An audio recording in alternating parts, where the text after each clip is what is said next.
I'm Harris Turner. This is Dr. Johan Bolin, and Damien Junk is manning our computer.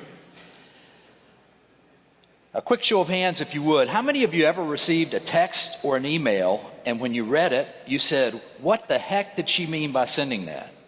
Or, how do I respond to this thing he sent? Have all of you gotten something like that before? I think most of us have.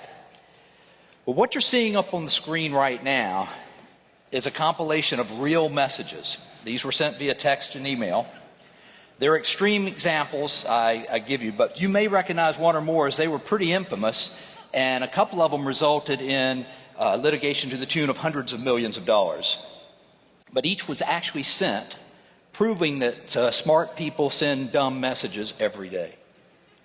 These examples resulted in costly lawsuits, but inappropriate or ambiguous messages can be just as expensive.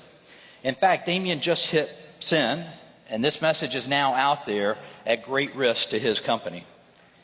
With all the changing rules and regulations surrounding financial services, there's not likely a company out here that's not archiving all your e-communications, but that's not enough. You need to have a first line of defense to minimize the risk of problematic messages getting out there in the first place. You see, it's not enough to capture a sample of messages after they've gone and try to figure out if there's a problem with them. The key is to warn the author that a message may not be compliant or may be problematic before it's sent. So we're introducing WordSentry, a cloud-based software that helps people avoid communications disasters. It examines messages for wording, context, and construction as they're written, so the author receives feedback in real time, not after the message has been sent and the damage is done. Dr. Johan Bolin is Associate Professor of Informatics and has specialized in online text analytics and semantic analysis. He developed the theory behind WordSentry and will tell you a little bit about our patent-pending software. Great. Thanks, Harris. Now, WordSentry is based on a theory of language which holds that words, terms, and expressions occur in a variety of different contexts. And each of those contexts carries information that a computer can analyze in real time to determine whether a term or expression is particularly vague, dominant, unusual, prone to being misunderstood, angry, and even unprofessional, and then warn the author of issues with respect to expectations of corporate policy, clarity, and tone in real time while a message is being composed, making sure that every message is acceptable before it gets sent. Now, let's take a look at how WordSentry has handled a portion of the same compilation of messages that you've seen earlier. Now, these were specifically chosen to highlight the worst case scenarios, right? So WordSentry really went to town on them, identifying the many awesome ways in which they broke corporate policy and were damaging and ineffective in terms of communication. Now, I'm looking at the messages here. Damien is trying to actually use WordSentry to fix those messages and make them compliant. And here's what he did. The first message said, this portfolio is a sure thing and I can promise you a great return. Now, this is a great example of the contextual power of WordSentry. The WordSentry algorithms and rules are responsive and they can be customized by context. Sometimes identical terms need to be treated very differently. For example, promise, assure, guarantee are sort of in the same semantic category, and in some contexts they're perfectly okay. If, for example, in insurance, you'd say guaranteed returns, that's a good thing.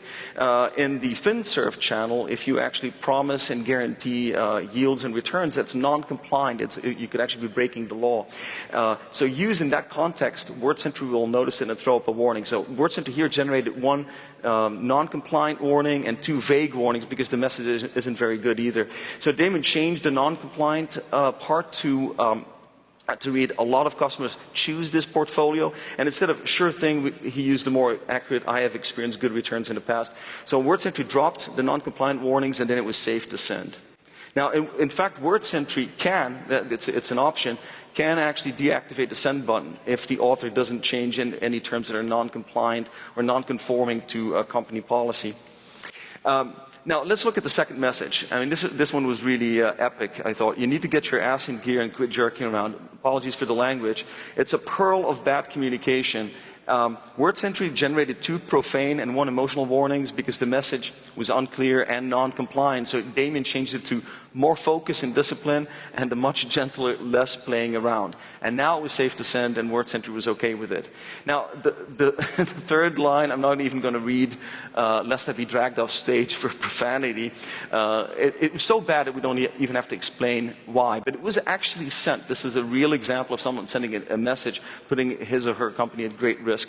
WordSentry immediately noticed the inappropriate language. It was, moreover, too domineering and unclear. I also want to point out that we have these bars to the right of the screen that are continuously updating the computer's assessment of the tone, the passive versus dominant nature of that message, and a variety of other aspects that will help an author to draft a better message.